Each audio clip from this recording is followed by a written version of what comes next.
Harbaugh accepts suspension.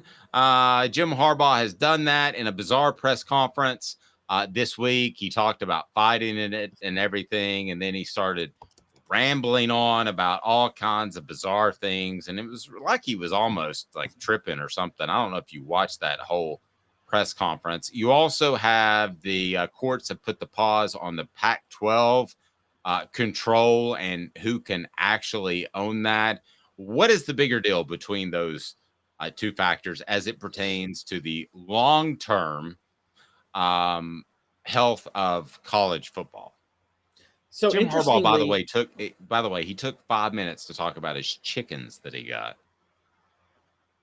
Just talking about his little baby chickens. I've had chickens. I'm not going to waste 5 minutes of your life telling you about my chickens, especially not. I'm not going to tell you about little Jerry, like from Jerry Seinfeld. I had one of my favorites, little Jerry. Did he get eaten by a chicken hawk? Yes. So what's a parallel of that? I mean, that's a Derek Dooley story if there ever was one, right? Telling a story about chickens. He had that bamboo analogy, or he said, remember when he compared Tennessee to the Nazis in World War II? And yes, I'm the one that asked that question and set him up for all that stuff. Yeah, he didn't like me because I stood on the podium with him, for the record, Caleb. Oh my God, really? Yeah. Next year they came out and said, okay, no more standing on the elevated podium with the coach. And obviously that was aimed towards me. Oh, Lord. So, all right, here's where the bigger story right now that everybody's talking about is Jim Harbaugh, because Michigan's in the running for the national title. He's not going to be on the sideline now for the Ohio State game. The way Sherrod Moore did the interview, you would think that Jim Harbaugh died last week because he was like, "This is for you, Jim. Oh, this is all for." It's like, oh my gosh, guys. Wait, now that's the offensive lineman / coordinator / assistant coach that coached in place of him, and you were in love with him. You said he's the next General Nealon, I think. No, I did not say that. I said he is paralleling. I'm saying he's paralleling Philip Fulmer, stepping in for a legendary head coach who had and winning a game against a ranked team who was the line coach. And by the way, here's the way he's really similar to Fulmer. Major's run he didn't start winning SEC titles repetitively until Fulmer became offensive coordinator in '89, I believe. I don't think Fulmer had much to do with that. I think the offense was just loaded with talent, and I think you agree with me on that. But do me this favor for a second. Ask me as Johnny Majors, okay? What comparisons there are between, I can't even remember his name now, the Michigan coach and Philip Fulmer.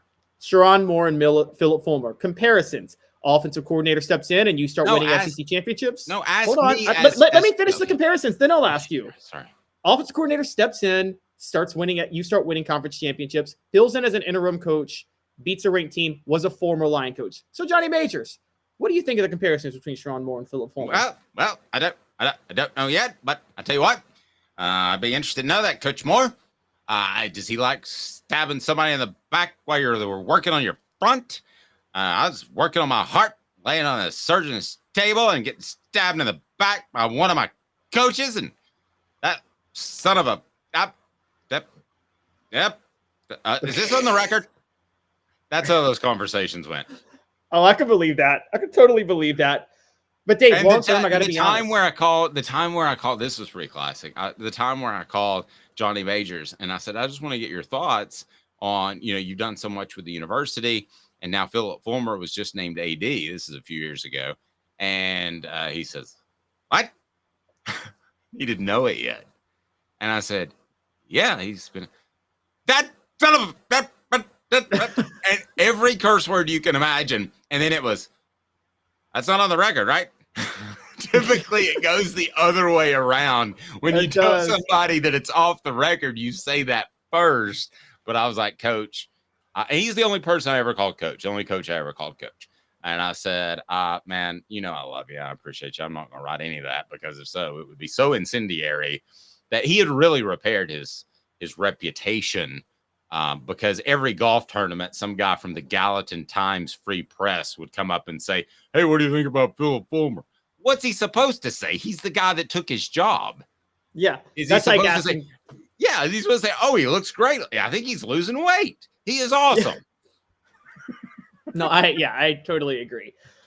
So Dave, I want to know getting back to the topic of Harbaugh, though, real quick, because this is the reason the Harbaugh story is the bigger deal now is because Michigan could go to the college football playoff. But I think the suspension, they accepted it to try to get the NCAA and the Big Ten off their back. They think this will help. But, Dave, I think the bigger long-term story is this Pac-12 lawsuit. Because what we're forgetting is Washington and Oregon are going to the Big Ten next year. And so are USC and UCLA. And they're supposed to be major contributors to the Big Ten. What happens if Washington and Oregon go an entire year, which is this year, without getting any money from their sports because Washington State and Oregon State say, well, we completely control the Pac-12, and we've decided that we're going to give all the revenue to ourselves since you guys have no say since you're leaving the Pac-12. Now, there was a stay on that order yesterday, but that's going to keep going up the courts. What happens if Washington State and Oregon State win that lawsuit? Ask me that as Johnny Majors. What happens if Washington State and Oregon State win the lawsuit? Up, here to tell you, teams move around, conference to conference. Back in 1920, there was the Triple AC, and if you remember that, you had Georgia Tech make the move to the now defunct Horizon Pacific Ocean Conference, and then that guy could go back 100 years, literally 100 years. And I remember him telling me how Lane Kiffin wasn't the only coach to leave after the short time, and he decided off the top of his head, guys going back to the 20s. You would have loved him, Caleb. You too. I mean, you two would have just hung out for the history aspect of it. All right. I also love alcohol. Yeah. Well, Dave, curiously though, I don't know what to say. He cleaned that up later in life. All coaches liked alcohol back then. He wasn't like Bear Bryant. I mean, did Bear Bryant ever not have a bottle of whiskey? Like in his, I mean, I'm sure Bear Bryant was drinking on the sideline, wasn't he? Yeah, he definitely used to smoke cigarettes leaning against the goalpost before the game. I'm just thinking how weird that is to be smoking around athletes. Ugh. By the way, Smoky Mountain Red says get some blackened whiskey. Caleb, that is the new whiskey by Metallica, who has become a marketing machine that I got sucked into, but the music's still good, so I'm fine with that. All right, let me hear your pick, or what do you got? No, I still need your take. What's a bigger deal long term? The fact that the Pac-12 could lose this lawsuit and Washington State and Oregon State just take total control, or this Jim Harbaugh suspension? I think long term, it's what could happen to Washington and Oregon because that could wreck the Big Ten in the future. I do too. I think that giving any two schools or one school power is kind of silly. But I mean, But they left the Pac-12. What's that? So this doesn't matter for the future. It's this year. Washington State and Oregon State are basically saying we should have the right to divvy up all the revenue produced by the Pac-12 this year, since we're the only Pac-12 schools remaining and we haven't left. So we're the only ones that should have the right. Meaning they could just legitimately take all the revenue from Washington and the other schools and say, if you don't like this, you shouldn't have let the Pac-12. This sounds exactly like something I would do. I mean, I'm just going to go if somebody bailed on me, yes, I would take care of what's contractually obligated. But after that, sorry, it's dirty pool. I play to win. I would go after it. Would you go after that money? I mean, yeah, I don't blame them. I'm saying, what type of impact does it have if they win the case and do get all the money? Does that wreck Washington and USC as athletic programs? Does that end them? Can they survive with a whole year of no revenue? It doesn't help. Why didn't you mention UCLA for the record? Washington, UCLA, USC, and Oregon. All four schools. All four going to the Big Ten. And by the way, the other schools too, the other four that are going, Cal, Stanford to the ACC, Arizona, Arizona State, and Colorado and Utah to the Big 12, all of them could go a whole year without making any money based on what Washington State and Oregon State decide to do because of the Pac-12 bylaws. And probably doesn't wreck it, Caleb, but it's the same thing that Texas A&M is going through right now with that much of influx of cash out. I mean, that's a lot of, that would be like roughly, I'm guessing, in the $60 to $80 million range would be their TV deal. Correct me if I'm wrong, for 1 year. Yeah, probably something like that. Somewhere in that. I mean, that's a big Nike will just front the cost for Oregon, won't they? Nike will just offset the whole year. They're like, all right, here's a check for whatever money you lost for a year. Yeah, I'm of the mindset that I think Nike's cooled on that Oregon thing. I think everybody else kind of followed their lead. And if you're if you're in the NIL game and you're Nike, let's remember Phil Knight is a businessman first. Okay. He's not an Oregon fan first. He's a businessman first. If you were an Oregon man first, let's say like Mark Cuban, who owns the Dallas Mavericks, he makes dumb decisions of making these luxurious lockers for his players. Fiscally, that's a dumb decision, right? I mean, maybe it works out long-term. People want to play for you. But I don't think that Phil Knight's that guy. I think he's that guy that wants to be associated with it, but I don't think he's that guy that ultimately cares if they win a championship. So he's like T. Boone Pickens for Oklahoma State. Great comparison. Very, very good comparison. All right, how does Tennessee win this game, or do they, Caleb?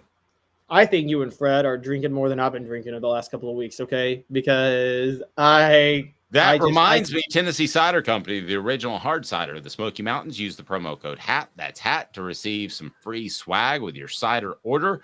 Available most anywhere in the United States. Go to tncidercompany.com and use the promo code HAT. They bring you our picks today, and we're working towards an off-the-hook sports cider. I think that would be delicious. And Caleb, I'm going to need to fly you in, and I'm going to need your help because I need you to taste the various ciders and get it really tuned in. Because when I did Dave Hooker's Big Orange Off the Hook Margarita, which is a margarita with too long of a name, I did have to sit there and taste all the tequilas and all the, is it Sinotro or what is it called that goes in tequila, the liquor that's, or goes in a margarita other than tequila, Cointreau, or you think what is I it? Know Cuervo? I don't know if that's more tequila. Yeah, just more tequila. But I had to taste all the tequilas and all the other ones. And like 3:00 on a Wednesday afternoon, I had to call my wife and say, "You got to come get me." And she's like, "Why?" I was like, "Well, this is developing a margarita." That's what I say that. Doing. My first time ever touring a whiskey distillery, I didn't realize that you're supposed to just take a sip when you do the taste testing, and you don't just like take like shots of everything. So I had the same situation. Like by the end, you could have given me the crappiest like version of your whiskey. I'm like, "Man, that's so good, so amazing." I've always been a big fan of Old Crow. I love Old Crow. Just pour it in a glass. No, Old Crow's disgusting. All right, pick it. Let me hear you. All right, so I think here's going to be the problem tomorrow. I think Tennessee's motivated. I think the fans aren't. And I think when Tennessee takes the field and realize that 30% of Neyland Stadium is Georgia fans, they're going to be dejected and demoralized. And because of that, I think Georgia's going to end up winning like 31-14. 31-14. I've got the Vols winning 31-28. So here I go. That's my upset pick of the week. Do I feel 100% about it? No. Do I feel pretty good? Yeah, I do.